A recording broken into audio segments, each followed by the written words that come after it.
Deixa eu girar a pauta aqui, gente. A gente vai ter bastante oportunidade de debater ainda sobre esse tema. A gente vai seguir falando de pandemia. Mais de 500 economistas, banqueiros e empresários do país assinaram e divulgaram neste domingo uma carta aberta em que pedem medidas mais eficazes para o combate à Covid-19. Paulinha, dá detalhes do texto para a gente. Vamos lá, essa é a primeira manifestação de peso de representantes da área econômica. E mediante esse pico que a gente está vivendo da pandemia, essa carta foi enviada também a representantes dos 3 poderes, executivo, legislativo e judiciário. Vamos a alguns nomes também que assinam essa carta, nomes importantes. Então, os ex-ministros da Fazenda, Pedro Malama, Ailson da Nóbrega, Marcílio Marques, Moreira, Rubens Recupero, os ex-presidentes do Banco Central, Armínio Fraga, Afonso Celso Pastore, Gustavo Loyola, Ilan Godfani, Pércio Arida. Também temos aí, assinando a carta, pessoas ligadas ao mercado financeiro, o conselheiro do Unibanco, Pedro Moreira Salles, o presidente do Credit Suisse, José Olímpio Pereira. Quer dizer, é muita gente mesmo que assina essa carta, que no texto reúne dados, chama a atenção para esse momento crítico da pandemia e detalha medidas que podem contribuir para amenizar essa crise, esse cenário grave que a gente está hoje. Então, vamos aqui ao primeiro trecho da carta, diz assim, estamos no limiar de uma fase explosiva da pandemia e é fundamental que, a partir de agora, as políticas públicas sejam alicerçadas em dados, informações confiáveis e evidência científica. Não há mais tempo para perder em debates estéreis e notícias falsas. Precisamos nos guiar pelas experiências bem-sucedidas, por ações de baixo custo e alto impacto, por iniciativas que possam reverter de fato a situação sem precedentes que o país vive. Aí, sem citar o nome do presidente Jair Bolsonaro, o documento diz o seguinte, o desdenho à ciência, o apelo a tratamentos sem evidência de eficácia, o estímulo à aglomeração e o flerte com o movimento anti-vacina caracterizou a liderança política maior no país.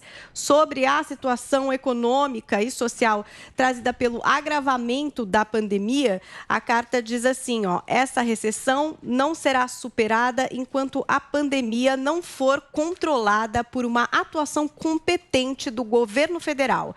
Este subutiliza e utiliza mal os recursos que dispõe, inclusive por ignorar ou negligenciar a evidência científica no desenho das ações para lidar com a pandemia. Eles também apontam ali 4 medidas urgentes que poderiam ajudar nesse momento e indispensáveis. Então, a aceleração no ritmo da vacinação, a questão do uso, incentivo ao uso de máscaras com distribuição gratuita e também com orientação educativa e também a implementação de medidas de distanciamento social e a criação de um mecanismo de coordenação do combate à pandemia em âmbito nacional, orientado por uma comissão de cientistas e especialistas. Em relação à vacinação, eles também especificam assim, a falta de vacinas é o principal gargalo. Impressiona a negligência com as aquisições, dado que desde o início da pandemia foram desembolsados 528,3 bilhões em medidas de combate à pandemia.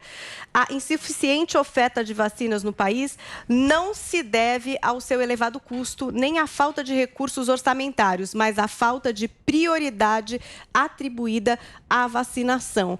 E aqui frisando, o grupo diz que enquanto a vacina não chega, eles classificam como urgente e essencial o reforço das medidas de distanciamento social, bem como a introdução de incentivos e políticas públicas para o uso de máscaras mais eficientes. Tá aí, bom resumo feito pela Paulinha aí dessa carta com mais de 500, Paulinha? Economistas, importantes, banqueiros, empresários, professores. Tem peso essa carta, porque tem muita gente que não é nem de direita, é de esquerda, é técnica, Gente absolutamente técnica. Zé, como é que essa carta repercutiu aí em Brasília? Olha, na elaboração da carta, já foram ouvidos aqui líderes políticos, partidos políticos, e já se sabia desta elaboração da carta, que traz ali os pontos básicos. A Paula resumiu muito bem, mas assim, só insistindo em 4 pontos, Máscara, isolamento, vacina, o distanciamento e o mecanismo nacional. Esse é o grande ponto de interrogação e que deve ser criado na quarta-feira, nesta reunião do presidente com os governadores e representantes do Congresso Nacional. Mais do que nunca, é preciso, sim, se criar uma instituição, um grupo, uma secretaria, algo que defina linhas gerais de forma nacional. O presidente já entra para esta reunião com ponto negativo, porque ele já entra dizendo, olha, eu aceito qualquer coisa menos a possibilidade de toque de recolher ou, sei lá, lockdown, qualquer nome que tenha. Mas os governadores trazem exatamente esse pleito, querem que o governo coordene ali um lockdown nacional, mesmo com uma semana, sei lá, um prazo a ser definido. Essa reunião é muito importante, de quarta-feira. Muitos líderes dizem que é a grande chance do presidente Jair Bolsonaro de estabelecer essa linha nacional. Agora, sobre a carta, tem peso, ali tem pessoas que deixaram a inflação em 82% e agora dão receita, e tem vários tipos de economistas, mas tem peso, sim. Ô Zé, essa reunião de quarta-feira é o presidente Jair Bolsonaro, o seu ministro da Saúde, que toma posse somente amanhã, né, terça-feira, ele ainda não tomou posse, o Marcelo Queiroga, os governadores e o Congresso Nacional, é isso? Todo mundo junto, quarta-feira? Quarta-feira o presidente está convocando a reunião, inclusive com participação do Supremo. O ministro Luiz Fux colocou em votação e o plenário não aceitou participar desta reunião no Palácio. O argumento dos ministros é de que futuramente haverá tensões e poderá acontecer disputas no Supremo que os ministros não poderiam participar de uma reunião que eles mesmos vão julgar depois. Então o Supremo está fora. Mas o procurador-geral, representantes dos governadores das 5 regiões, presidente da Câmara e do Senado, e aí a tentativa de se criar esse órgão nacional. O momento é sensível, né? O presidente trocou o ministro, mas o novo ainda não assumiu, ainda não há nem data ainda. Se fala em amanhã ou depois da posse do novo ministro Marcelo Queiroga. Ô Zé, só mais uma pergunta muito rápida. Por que ainda não tomou posse? O que acontece? Impedimentos pessoais, conflito de interesses. Ele participa de empresas que poderiam ser colocadas como interessadas em decisões do Ministério da Saúde. Isso é muito importante porque pode gerar processos futuros, né?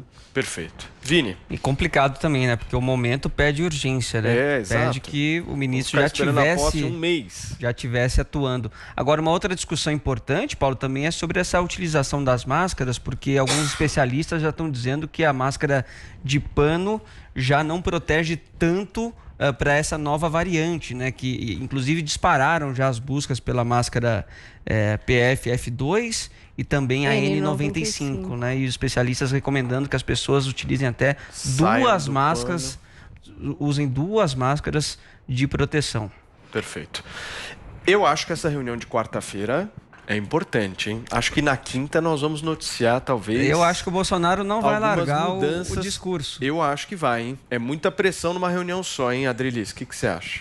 O que eu acho é que eles estão pedindo por aquilo que já foi implementado no Brasil. As pessoas usam máscara, as pessoas fazem na medida do possível, sobretudo aquelas que não precisam trabalhar, não precisam ir aos serviços essenciais, fazem distanciamento social.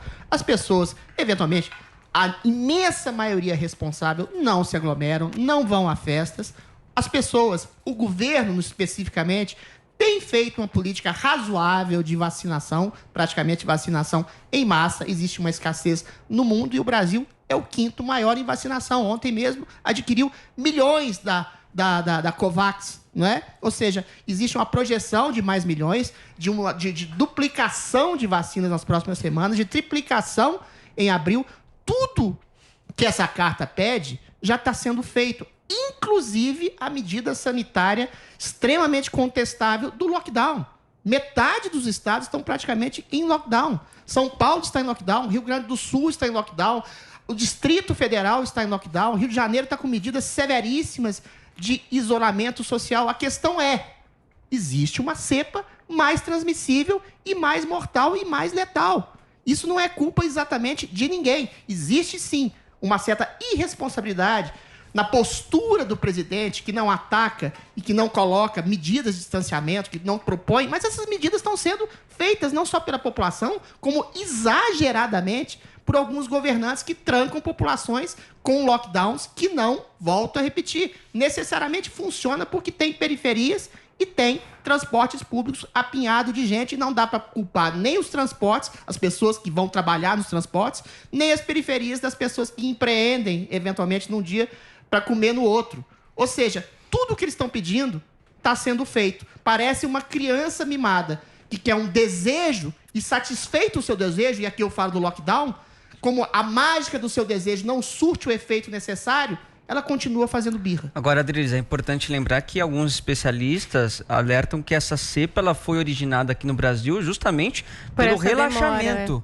Pelo relaxamento da doença e o alastramento do vírus também em algumas regiões, como em Manaus, né? E até por isso que a cepa, que essa variante acabou pegando ainda mais forte em outras regiões. Olha, existe relaxamento em qualquer lugar do mundo em que os números comecem a cair, Vini. Na Inglaterra foi assim, em Portugal foi assim, na França foi assim, na Espanha foi assim. Não dá para trancar as pessoas por meses a fio, ainda mais com números menores.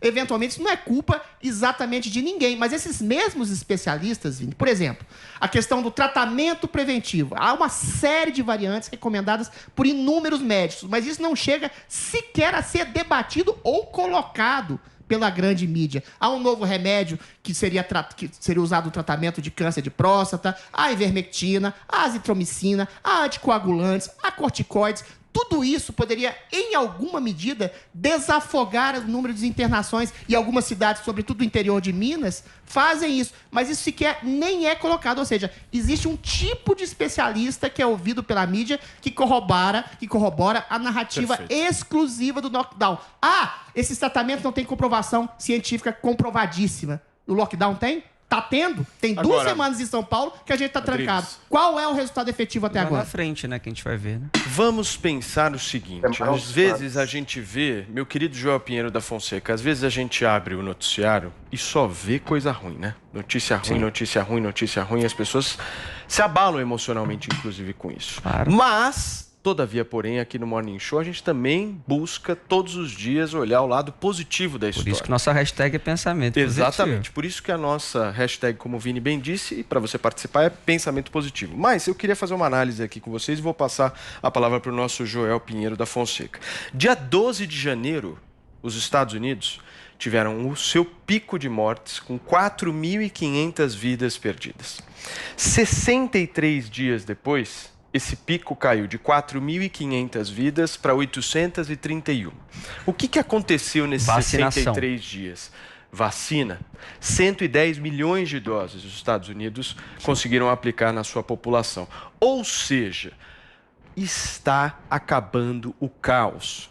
O caos aqui está acabando. Eu tenho certeza que está acabando. Aliás, depois da entrevista com o Caíto Maia, Paulo Matias é uma pessoa nova. Vai acabar esse caos. A esperança... Você que está aí nos ouvindo, nos assistindo, vai acabar. Porque as vacinas estão chegando. Eu acredito, se a gente olhar a capacidade de vacinação do SUS, que agora, em abril mesmo, nós vamos estar vacinando mais de 1 milhão de pessoas por dia. É isso aí. Se tudo der certo.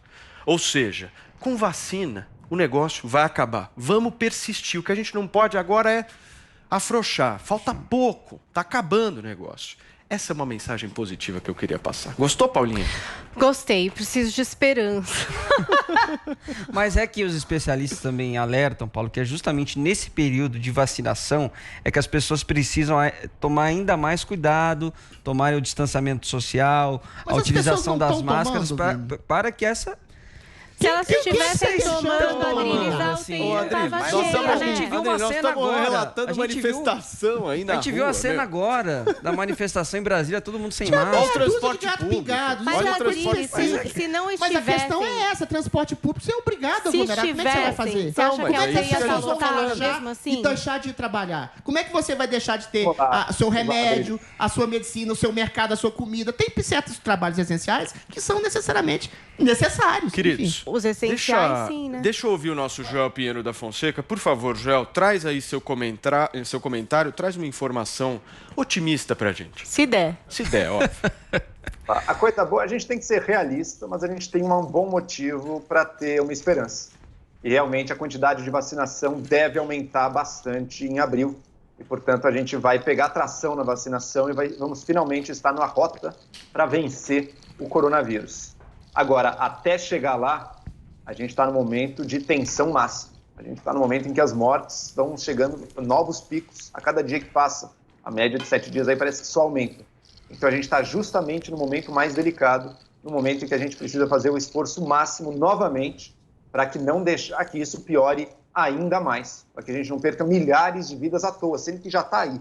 As vacinas em quantidade já estão para chegar e vão cada vez mais ser distribuídas por todo o território nacional. Essa carta dos economistas, sim, ela podia ter vindo antes, mas ela é muito forte e é muito positivo que ela tenha aparecido. Por quê? Porque ao longo de toda essa discussão que a gente está tendo, ao longo de todas as tentativas de esforços para acabar com aglomerações, para fazer o distanciamento social e tudo, sempre se criava e se cria essa coisa, não, é o dilema, vidas ou economia, não sei o quê. Agora temos aqui, as maiores autoridades de economia desse país. Quem realmente estuda o assunto e sabe, está nos dizendo, pessoal, vocês querem ajudar inclusive a economia? Façam bem feito o trabalho de isolamento social. Agora, uma coisa, e que talvez tenha faltado nessa carta, eu não vi isso está sublinhado na carta, não. Para que os esforços de isolamento social sejam possíveis, é preciso ter a contrapartida. É preciso ter auxílio emergencial e é preciso ter crédito para as empresas. O governo federal, apesar do fracasso na saúde pública, que foi no ano passado, nessa área econômica, do apoio econômico, ele foi bem. Ele conseguiu salvar milhões de vidas. Ele conseguiu salvar milhões, talvez, de empresas também. O próprio Caíto Maia, que a gente entrevistou aqui, foi um receptor de crédito, linha de crédito de juros baixos do governo federal. Esse ano é que a coisa secou. E ninguém está fazendo, e ninguém fez. Agora finalmente estão fazendo, mas ninguém fez nada para mobilizar isso. Isso é a crueldade do momento que a gente vive. No momento que a gente mais precisa do isolamento, esses caminhos de sobrevivência, essas linhas de sobrevivência para indivíduos e para empresas estão muito defasados. Isso é o que precisa ser a prioridade agora. E não uma briga idiota de um povo que nem máscara não aceita. Ouçam os especialistas na medicina, na saúde pública, na epidemiologia. Ninguém está negando o uso de máscara, Joel. Quem que são essas pessoas? Peraí, Adriles, peraí. Finaliza, Joel, por favor. O teste do Bolsonaro. Estão todos dizendo as mesmas coisas. Sim, precisa ter isolamento social quando ele é necessário. Nesse momento, no Brasil, em diversos lugares é necessário. E sim, a gente só vai sair dessa com a vacina. Para que tudo isso funcione, precisamos também das medidas econômicas. 30 segundos, Adriles. Rapidinho, só uma nota de esperança. Primeiro, eu concordo com a vacinação em massa. A gente tem que lembrar, e pouca gente diz, que o Amazonas, que foi onde surgiu essa primeira cepa, e alguns especialistas que não são ouvidos dizem que essa nova cepa dura um surto imediato de um mês, os Amazonas, os casos estão descendo. E não necessariamente por causa de medidas de lockdown ou outra coisa, mas por uma dinâmica própria do vírus. Nos Estados Unidos também, em que diversos estados relaxaram totalmente, os números decresceram junto com a vacinação. Ou seja, talvez haja uma dinâmica dessa nova cepa que não necessariamente se encontre no caso da impossibilidade de um lockdown, que no Brasil todo mundo já sabe, é ineficiente, ineficaz e que ceifa vidas e não salva a vida de ninguém até o momento, sobretudo aqui em São Paulo.